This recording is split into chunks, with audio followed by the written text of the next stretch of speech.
Students CBSE class 11 students கான second chapter relation and function and first exercise பார்க்க போறோம். already first chapter நம்ம சேனல்ல available இருக்கு. தேவைப்படுற ஸ்டூடெண்ட் அதை பார்த்துக்கோங்க. முதல் question பார்க்கலாம். இந்த செட் ஆஃப் ஆர்டர் பேர் ரெண்டும் ஈக்குவலாக இருந்ததுன்னா எக்ஸ் அண்ட் ஒய்யோட வேல்யூ என்ன அப்படின்னு கேட்டிருக்காங்க. இப்போ நம்ம நார்மலாக கோஆர்டினேட்டில் இது எக்ஸ் இது ஒய் அப்படின்னு சொல்லுவோம்ல, ஒரு கிராஃப் ஷீட்டில் ஒரு பாயிண்ட்டை ப்ளாட் பண்ணுற மாதிரி. அப்போ இந்த கோஆர்டினேட்ஸும் ஈக்குவல்னா இந்த முதல் பாயிண்ட்டும் இந்த முதல் வேல்யூவும் ஈக்குவல், இந்த ரெண்டாவதும் ஈக்குவல் அப்படின்னு அர்த்தம். இங்கே முதல்ல x/3 + 1ன்னு இருக்குது. அப்போ x/3 + 1 அப்படின்ற கோஆர்டினேட் வந்து இங்கே இருக்கிற ஃபஸ்ட்டு டேர்மான 5/3க்கு ஈக்குவல் அப்படின்னு கொடுத்துருக்காங்க. ரெண்டாவது டேர்ம் வந்து இங்கே y - 2/3ன்னு இருக்குது, அங்கே 1/3ன்னு இருக்குது. ரெண்டத்தையும் சால்வ் பண்ணி x and y கண்டுபிடிக்கணும்.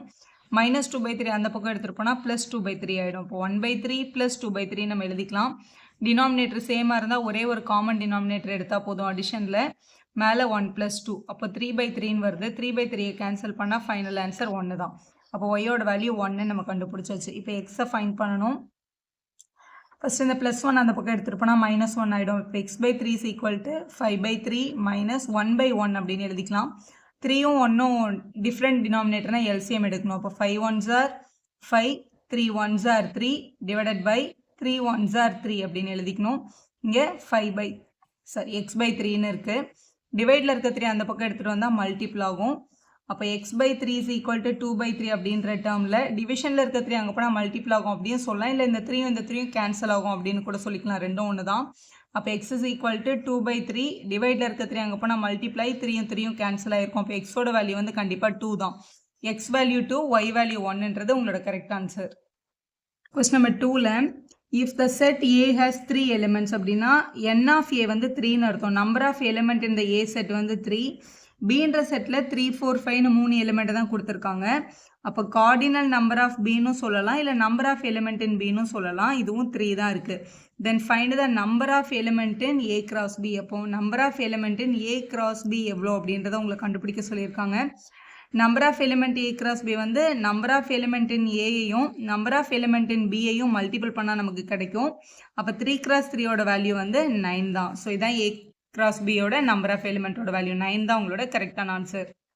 ஜேன்ற செட்டில் 7,8ன்ற எலிமெண்ட்டும் ஹெச்ன்ற செட்டில் 5 4 2ன்ற எலிமெண்ட்டும் இருந்தால் G cross H எழுதணும், H cross Gயும் எழுத சொல்லியிருக்காங்க. இதுக்கு என்ன மீனிங் அப்படின்னா G cross H பண்ணுங்கன்னா இப்போ இது வந்து Gன்ற செட்டில் இருக்க எலிமெண்ட், இது வந்து Hன்ற செட்டில் இருக்க எலிமெண்ட். அப்போ Gயில் இருக்க எலிமெண்ட்டை H கூட ரிலேட் பண்ணணும். அப்போ 7 வந்து 5 கூட ரிலேட் ஆகும், 4 கூட ரிலேட் ஆகும், 2 கூடயும் ரிலேட் ஆகும்ல. அப்போ G cross H எழுதுறதுக்கு முதல்ல Gயோட எலிமெண்ட்டு 7 வந்து 5 கூட ரிலேட் பண்ணலாம். 7,4 பண்ண முடியும், 7,2வும் எழுத முடியும் நம்மளால். அதே மாதிரி அடுத்து இந்த 8ன்ற எலிமெண்ட்டையும் 5 கூட 4 கூட 3 கூட 2 கூட 3 பேர் கூட இப்படி ரிலேட் பண்ணிக்கலாம். அப்போ 8,5 8,4 8,2 அப்படின்னு எழுதணும். இதை செட் ப்ராக்கெட் போட்டு க்ளோஸ் பண்ணணும். கண்டிப்பாக இதுதான் G cross Hோட வேல்யூ. இந்த எல்லா பேருக்கும் நடுவில் கண்டிப்பாக ஒரு கமா போட்டுருங்க. அதே மாதிரி இப்போ வந்து H cross G கேட்டிருக்காங்க, H cross G கேட்டிருக்காங்க. ஸோ முதல்ல ஹெச்ன்ற செட்டும் அதுக்கப்புறம் ஜின்ற செட்டையும் எடுத்து எழுதிட்டு பேர் பண்ணணும். முதல் எலிமெண்ட் ஹெச்லேருந்து வரணும், ரெண்டாவது எலிமெண்ட் தான் ஜிலேருந்து வரணும். அப்போ 5,7 5,8 முதல்ல இது எழுதிட்டா அப்படியே மாற்றி எழுதினா கூட கரெக்டாக தான் வரும். 5,7 4,7 2,7 அப்படியே எழுதினா கூட நமக்கு கரெக்ட் ஆன்சர் கிடைக்கும். இல்லை இந்த மாதிரி எழுதிட்டு கூட எழுதலாம். இந்த மாதிரி கண்டிப்பாக ஆரோ டயக்ராம் வரையணும்னு எந்த அவசியமும் கிடையாது. முதல் எலிமெண்ட் ஹெச், ரெண்டாவது எலிமெண்ட்டில் ஜியில் எப்படிலாம் எழுதலாம்னா ஹெச்சில் முதல்ல 5 இருக்குது, 5 7 கூட 8 கூட சேர்த்து எழுதணும். அப்புறம் 4 இருக்குது, 4 7 கூட 8 கூட சேர்த்து எழுதணும். அப்படி தான் நம்ம எழுதுகிறோம். இதை முதல்ல 5,7 5,8 இதை வந்து ஆர்டர் மாற்றி எழுதுனாலும் எந்த மிஸ்டேக்கும் கிடையாது. அதே மாதிரி அடுத்து 4 வந்து 7 கூட 8 கூட எழுதுகிறோம். இப்போ 4,7 4,8 அடுத்து கடைசியாக 2 இருக்குது, 2,7 2,8 இதுதான் உங்களோட கரெக்டான ஆன்சர். நெக்ஸ்ட்டு ட்ரூ ஆர் ஃபால்ஸா அப்படின்னு கேட்டிருக்காங்க. State whether each of the following statement is true or false. Pன்ற செட்டில் வந்து M,N, அது மாதிரி Qன்ற செட்டுக்குள்ளே வந்து N and M இருக்குது. ஸோ N M இந்த மாதிரி இருக்குது. இப்போ P cross Q நம்ம எழுதுறதா இருந்தால் P cross Q நம்ம எப்படி எழுதுவோம்? முதல் எலிமெண்ட் Pயில் வந்து M, அப்போ MN MM அப்படின்னு எழுதணும். ஸோ MN MM வரும். அடுத்த பேர் N யூஸ் பண்ணி எழுதணும், NN NM அப்படின்னு வரும். NN n m இப்படி கிடைக்கும். ஸோ இதில் வந்து 4 எலிமெண்ட் வரும். ஏன்னா இதில் 2 எலிமெண்ட் இருக்குது, இதில் 2 எலிமெண்ட் இருக்குது. அப்போ கிராஸ் பண்ணால் 4 எலிமெண்ட் கிடைக்கணும். ஆனால் P கிராஸ் Qவில் வெறும் 2 எலிமெண்ட் தான் எழுதியிருக்காங்க. 2 எலிமெண்ட்டை மிஸ் பண்ணியிருக்காங்க. அதனால இது ஃபால்ஸு. இதுதான் கரெக்டான ஸ்டேட்மெண்ட். ஏன்னா கொஸ்டினில் வந்து ரீரைட் த கரெக்ட் சென்டென்ஸ்னு கேட்டிருக்கிறதுனால கண்டிப்பாக இதை நீங்கள் எழுதியிருக்கணும். கிவன் ஸ்டேட்மெண்ட்டை ஃபால்ஸ்ன்னு போட்டுட்டு இதை எடுத்து எழுதிடணும். அடுத்து என்ன கேட்டிருக்காங்கன்னு பாருங்கள். A and B are non-empty set. A cross B is a நான்-எம்டினா இப்போ ஏலையும் பிலையும் ஏதோ ஒரு எலிமெண்ட் இருக்குது, அவங்க எம்டி கிடையாது அப்படின்னு அர்த்தம். A cross B is a non empty set of order pairs X, Y. A cross Bன்றது ஆர்டர் பேர் தான். ஏன்னா முதல் எலிமெண்ட் வந்து ஏலேருந்து வந்திருக்கணும், ரெண்டாவது எலிமெண்ட் வந்து பிலேருந்து வந்திருக்கணுமா அப்படின்ற ஸ்டேட்மெண்ட் தான் உங்களுக்கு கொடுத்துருக்காங்க. X, Yல எக்ஸோட எலிமெண்ட் ஏலேருந்தும் ஒய்லேருந்து வர்ற எலிமெண்ட் வந்து பியாகவும் இருந்தால் A கிராஸ் B ஃபார்ம் ஆகுன்றது வந்து ட்ரூ ஸ்டேட்மெண்ட் தான். அப்போ இதை ட்ரூன்னு எழுதிட்டா போதும். ஃபால்ஸான ஸ்டேட்மெண்ட்டுக்கு மட்டும் ட்ரூ ஸ்டேட்மெண்ட் எழுதுங்க. ட்ரூவாக இருக்க ஸ்டேட்மெண்ட்டை ட்ரூன்னு ஆன்சர் பண்ணாலே போதும். ட்ரூ ஆர் ஃபால்ஸ்ல இன்னொரு கொஸ்டின் பாருங்கள். A கிராஸ் B இன்டர்செக்ஷன் நல் செட். முதல்ல B இன்டர்செக்ஷன் நல் செட் என்னன்னு கண்டுபிடிக்கலாம். ப்ராக்கெட்டில் இருக்கதான் முதல்ல ஆன்சர் பண்ணணும். எந்த செட்டாக இருந்தாலும் நல் செட் கூட இன்டர்செக்ஷன் பார்த்தா நல் செட்டு தான் வரும். ஏன்னா எந்த எலிமெண்ட்டும் காமனாக இருக்காது. அப்போ B இன்டர்செக்ஷன் நல் செட்டுன்றது வந்து நல் செட்டு தான். அப்போ கொஸ்டினில் என்ன கேட்டிருக்காங்க? A கிராஸ் நல் செட் என்ன வரும் அப்படின்னு கேட்குறாங்க. அப்போ கண்டிப்பாக ஆர்டர் பேரே எழுத முடியாது. ஏன்னா இதில் 2 எலிமெண்ட் இருக்கும். இதுக்குள்ளே எந்த எலிமெண்ட்டும் இருக்காது. எலிமெண்ட்டே இல்லாமல் நம்மளால் கனெக்ட் பண்ணவே முடியாது. அதனால் இது நல் செட்டு தான். அப்போ இது நல் செட்டுன்றது இந்த ஸ்டேட்மெண்ட் ட்ரூ தான். இதில் ஏன்றது ஒரு செட்டு கொடுத்துருக்காங்க. -1, +1. ஃபைண்ட் A கிராஸ் Aன்னு கொடுத்துருக்காங்க. முதல்ல A கிராஸ் A கண்டுபிடிக்கலாம். அதுக்கப்புறம் மூணாவது இருக்கிற ஏவை வந்து அது கூட கிராஸ் பண்ணிக்கலாம். முதல்ல A கிராஸ் A கண்டுபிடிக்கிறோம். இங்கே பாருங்கள், இதுலேயே நான் இப்போ A கிராஸ் A எழுதுகிறேன். A cross A is equal to, அப்போ இதை இன்னொரு தடவை எழுதி நம்ம கிராஸ் பண்ண போகிறோம். இந்த ஃபஸ்ட் எலிமெண்ட்டை இவங்க 2 பேர் கூட முதல்ல ஜாயின் பண்ணிக்கலாம். இப்போ -1, -1 கிடைக்கும். அடுத்த எலிமெண்ட் -1, +1. அப்போ -1 வச்சு இவங்க 2 பேரும் ஜாயின் பண்ணி எழுதியாச்சு. அடுத்து இந்த +1 கூட இவங்க 2 பேரும் ஜாயின் பண்ணி எழுதணும். அப்போ +1, -1ன்றது ஒரு டேர்ம் கிடைக்கும். +1, +1ன்னு ஒரு டேர்ம் கிடைக்கும். இதுதான் உங்களோட A கிராஸ் Aயோட ஃபைனல் வேல்யூ. இப்போ AAA வேணும் அப்படின்னா இந்த A கிராஸ் A ஆன்சர் கூட இன்னொரு ஏவை நம்ம என்ன பண்ணணும்னா மல்டிபிள் பண்ணணும். அதை எப்படி மல்டிபிள் பண்ணுறதுன்னு பாருங்கள். இப்போ AAA வேணும்னா முதல்ல AA ஆன்சர் எடுத்து எழுதிட்டு அது கூட இன்னொரு தடவை ஏவை கிராஸ் பண்ணணும் அப்படின்றதான் அதோட அர்த்தம். நீங்கள் AA எழுதுறதுக்கு நல்லாவே தெரிஞ்சுக்கிட்டீங்க. AA எழுதிட்டு இன்னொரு கிராஸ் போட்டு இந்த மூணாவது ஏவோட செட் எடுத்து எழுதிக்கோங்க. எழுதிட்டு இப்போ இங்கே இருக்க எல்லாரையும் -1 கூட ஒரு தடவை ஜாயின் பண்ணணும், +1 கூட ஒரு தடவை ஜாயின் பண்ணணும். அவ்வளோதான் நம்ம ஆன்சர். இப்போ நம்ம கொடுத்துருக்கிறதுல முதல்ல -1 இருக்குது. இவங்க எல்லார் கூடயும் நான் ஒரு -1 மூணாவது பிளேஸில் போட போகிறேன். -1 அடுத்து இங்கே -1 +1 இருக்குது, அவங்க கூட -1 போடணும். அடுத்த டேர்ம் இங்கே 1 -1 இருக்குது, அவங்க கூட -1 போடணும். அடுத்த டேர்ம் 1 இருக்குது, அவங்க கூடயும் -1 போடணும். அடுத்து +1, இவங்க எல்லார் கூடயும் +1 ஜாயின் பண்ணணும். அப்போ -1 +1 +1 அடுத்து இங்கே 1 -1 இருக்குது, அவங்க கூட ஒரு +1 போடணும். அடுத்து +1 இப்படி போடணும். இதில் 2 எலிமெண்ட் இருந்தது ஏல. அப்போ இது 2 இது 2 இது 2. அப்போ 2 × 2 × 2 பண்ணால் நமக்கு 8 வரும். அப்போ 3த்தையும் கிராஸ் பண்ணும்போது அதில் 8 எலிமெண்ட் இருந்தால் நீங்கள் கரெக்டாக எழுதியிருக்கதா அர்த்தம். எந்த எலிமெண்ட்டும் ரிப்பீட் ஆகலை பாருங்கள். A கிராஸ் B வந்து A, X, A, Y, B, X, B, Y இருந்தால் ஏல என்னென்ன எலிமெண்ட் இருந்திருக்கும், Bயில் என்னென்ன எலிமெண்ட் இருந்திருக்கும் அப்படின்னு கேட்குறாங்க.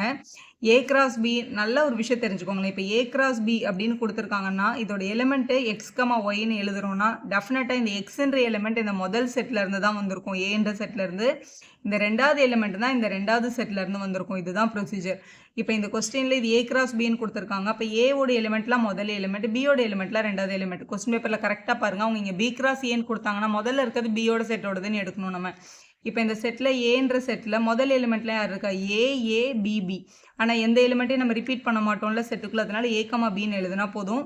Bன்றது ரெண்டாவது எலிமெண்ட், XY. அப்போ XYன்ற எலிமெண்ட் தான் இருக்குது. அப்போ X, Yன்னு எழுதுனீங்கன்னா அதான் உங்களோட பியோட செட்டு. இந்த கொஸ்டின் பாருங்கள். A வந்து 1, 2, B 1, 2, 3, 4, C வந்து 5, 6, Dக்கு ஒரு செட் கொடுத்துட்டு verify that A cross B intersection Cயும் A cross B intersection A cross Cயும் சேமாக இருக்கான்னு முதல்ல செக் பண்ண சொல்லியிருக்காங்க. ஃபஸ்ட்டு சப்டிவிஷனில் முதல்ல நம்ம இதோட லெஃப்ட் ஹேண்ட் சைடை கண்டுபிடிக்க போகிறோம். லெஃப்ட் ஹேண்ட் சைடில் நமக்கு வேண்டியது A cross B intersection C. முதல்ல ப்ராக்கெட்டுக்குள்ளே இருக்க தான் கண்டுபிடிக்கணும். முதல்ல B இன்டர்செக்ஷன் Cயே எழுதிக்கலாம். B இன்டர்செக்ஷன் Cனா Bக்கும் Cக்கும் காமனாக இருக்க எலிமெண்ட்ஸ். Bக்கும் Cக்கும் காமனாக என்ன எலிமெண்ட் இருக்குன்னு பாருங்கள். எந்த எலிமெண்ட்டும் இல்லை. ஏன்னா Bயில் 1, 2, 3, 4 இருக்குது, Cயில் 5, 6 இருக்குது. அப்போ இது கண்டிப்பாக நல் செட்டு தான்.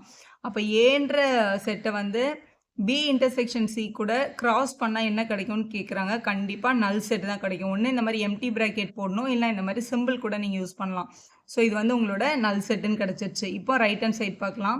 ரைட் ஹேண்ட் சைடில் அவங்க கண்டுபிடிக்க சொன்னது A cross B intersection A cross C. முதல்ல ஏ கிராஸ் பி எழுதணும், அப்புறம் ஏ கிராஸ் சி எழுதணும், ரெண்டுத்துக்கும் இன்டர்செக்ஷன் பார்க்கணும். ஸோ முதல்ல இப்போ நம்ம ஆர்ஹெச்எஸ் எழுத போகிறோம். முதல்ல நம்ம எழுத வேண்டியது கொஸ்டினில் கேட்டிருக்க ஏ கிராஸ் பி எழுதிக்கலாம். ஏ கிராஸ் பினா ஏயும் பியும் ஜாயின் பண்ணி எழுதுறது. இப்போ இது ஏ, இது பி. இங்கே இருக்கிற ஏயோட எலிமெண்ட்டு இங்கே இருக்க பியோட எலிமெண்ட்டோட ஜாயின் பண்ணுங்க. இங்கே 1 இருக்குது, இங்கே 1 2 3 4 இருக்குது. அப்போ 1,1 1,2 1,3 1,4ன்னு எழுதிக்கலாம்.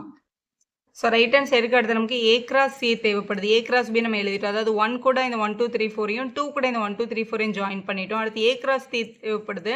ஏ கிராஸ் சி. இப்போ 1ம் இந்த 5 and 6ஐயும் ஜாயின் பண்ணணும். அதனால் 1,5 1,6 அப்படின்னு எழுதிக்கணும் முதல்ல. அடுத்து 2வை இந்த 5 6 கூட ஜாயின் பண்ணணும். அப்போ 2,5 2,6 அப்படின்னு எழுதிக்கலாம். இதுதான் ஏ கிராஸ் சி. அப்போ ஏ கிராஸ் பின்ற எலிமெண்ட்டுக்கும் செட்டுக்கும் ஏ கிராஸ் சின்ற செட்டுக்கும் உள்ள இன்டர்செக்ஷன் என்னன்னு கேட்டிருக்காங்க. இவங்களை கம்பேர் பண்ணி பாருங்கள். ஒரு எலிமெண்ட் கூட காமனாக இல்லை, எல்லாமே டிஃப்ரெண்ட்டாக தான் இருக்குது ரெண்டு செட்லேயும். அவங்க ரெண்டு பேருக்கு நடுவில் எந்த காமன் எலிமெண்ட்டும் இல்லாததுனால இதோட ஆன்சர் வந்து கண்டிப்பாக நல் செட்டு தான். நம்மளுக்கு லெஃப்ட் ஹேண்ட் சைடுக்கும் நல் செட் தான் ஆன்சர் வந்தது, ரைட் ஹேண்ட் சைடுக்கும் நல் செட் தான் ஆன்சராக வந்திருக்கு. அப்போ லெஃப்ட் ஹேண்ட் சைடும் ரைட் ஹேண்ட் சைடும் ஈக்குவல் அப்படின்னு எழுதிட்டு ஹென்ஸ் வெரிஃபைன்னு போட்டுருங்க. இப்போ அதில் செகண்ட் சப்டிவிஷனில் A cross is a subset of B cross D அப்படின்னு கேட்டிருக்காங்க. முதல்ல ஏ கிராஸ் சி நம்ம எழுத போகிறோம். ஏ கிராஸ் சி முதல் எலிமெண்ட் ஏலேருந்தும் ரெண்டாவது எலிமெண்ட் சிலேருந்தும் வரணும். ஏ வந்து 1, சி வந்து 5 and 6 இருக்குது. அப்போ 1 5 and 6 கூட சேர்த்தா 1,5யும் 1,6ம் கிடைக்கும். அடுத்து 2 5 and 6 கூட சேர்க்கும்போது 2,5யும் 2,6ம் கிடைக்கும். நம்ம எழுதிட்டோம். இதான் ஏ கிராஸ் சி. அடுத்து நமக்கு தேவையானது பி கிராஸ் டி வேணும். பி கிராஸ் டி எழுதிடலாம்.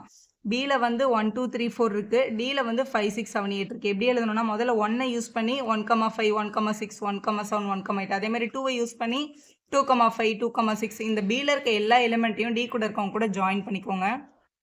இப்போ பி கிராஸ் டி எழுதணும்னா இதை எழுதிட்டோம். இந்த மாதிரி நிறைய எலிமெண்ட்ஸ் கிடைக்குது. இப்போ கொஸ்டினை பாருங்கள். A cross C is subset of B cross டின்னு கேட்குறாங்க. ஏ கிராஸ் சியில் இருக்க எல்லா எலிமெண்ட்டும் பி கிராஸ் டிலாம் இருக்கான்னு செக் பண்ணுங்கன்னு சொல்கிறாங்க.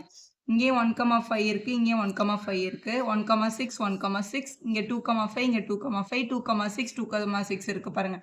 அப்போ ஏ கிராஸ் சியில் இருக்க எல்லா எலிமெண்ட்டும் பி கிராஸ் டியில் இருக்கிறதுனால A cross is subset of B cross டின்றது வந்து ட்ரூ தான். ட்ரூன்னு எழுதிடலாம் நம்ம. நெக்ஸ்ட் ஸோ கொஸ்டின் நம்பர் 8 பார்க்கலாம். ஏன்ற செட்டில் 1 2, பின்ற செட்டில் 3 4ன்னு 2 எலிமெண்ட் இருக்குது. Right A cross B. How many subsets will A cross B have, list them அப்படின்னு கேட்டிருக்காங்க. இதான் ஏன்ற செட், இதான் பின்ற செட். முதல்ல அவங்க ரைட் ஏ கிராஸ் பி கேட்டிருக்காங்க. ஏ கிராஸ் பி எழுதிடலாம். முதல் எலிமெண்ட் ஏலேருந்தும் ரெண்டாவது எலிமெண்ட் பிலேருந்தும் கனெக்ட் பண்ணுங்கள். ஸோ இங்கே முதல் எலிமெண்ட் 1 எடுத்துக்கலாம். 1,3 1,4 எழுதணும். அடுத்து ஏல இருக்க 2 கூட சேர்த்து 2,3 2,4 மொத்தம் 4 எலிமெண்ட் இருக்குது. How many elements A cross B ஹேவ்னு கேட்டிருக்காங்க. அப்போ n of A cross B, அதாவது number of element of A cross B வந்து 4. நம்பர் ஆஃப் சப்செட், எத்தனை சப்செட் ஏ கிராஸ் பிக்கு இருக்கும் அப்படின்றதான் உங்களோட அடுத்த கேள்வி.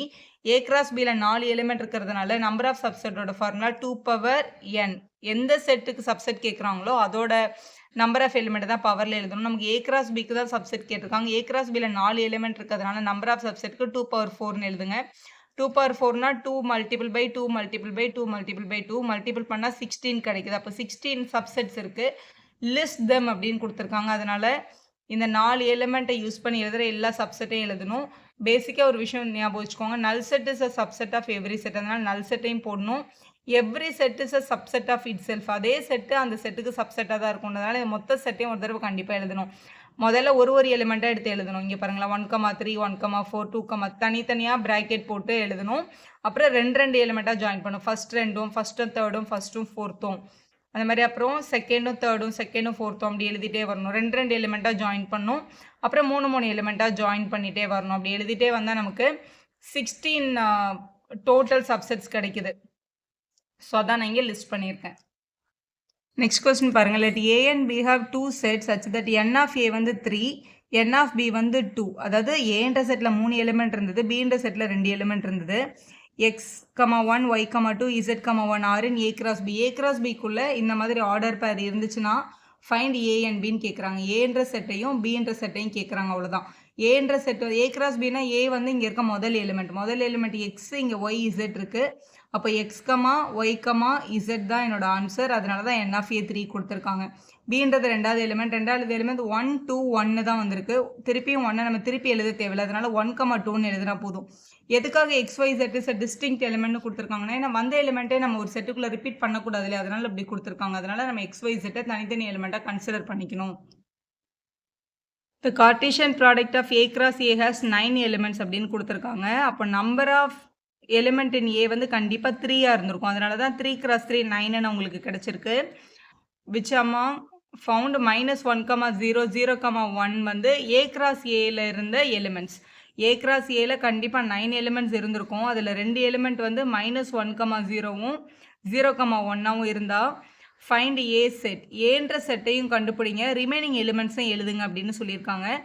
ஏன்ற செட்டுக்குள்ளே 3 எலிமெண்ட் இருந்துச்சு. அந்த எலிமெண்ட்டை முதல்ல நம்ம கண்டுபிடிக்கணும். கண்டுபிடிக்கிறதுக்கு இந்த ஆர்டர் பேர்லேயே அந்த 3 எலிமெண்ட்டும் இருக்குது பாருங்கள். -1 இருக்குது, 0 இருக்குது, +1 இருக்குது.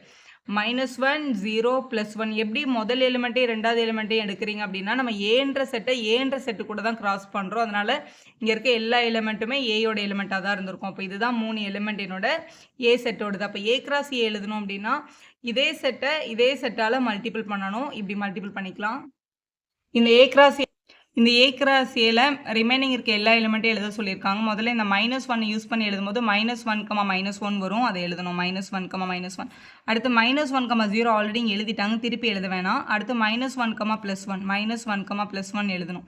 அடுத்து 0 கூட 0, -1, ஸோ 0, -1, 0, 0, 0, +1 ஆல்ரெடி அவங்க உங்களுக்கு ஹிண்ட்டில் கொடுத்துட்டாங்க, அதை எழுத வேண்டாம்.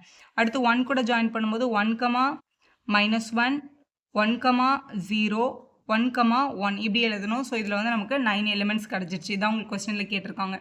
வீடியோ யூஸ்ஃபுல்லாக இருந்தால் ஒரு லைக் போடுங்க, உங்கள் ஃப்ரெண்ட்ஸ்க்கும் ஷேர் பண்ணுங்கள். Subscriber channel for more videos.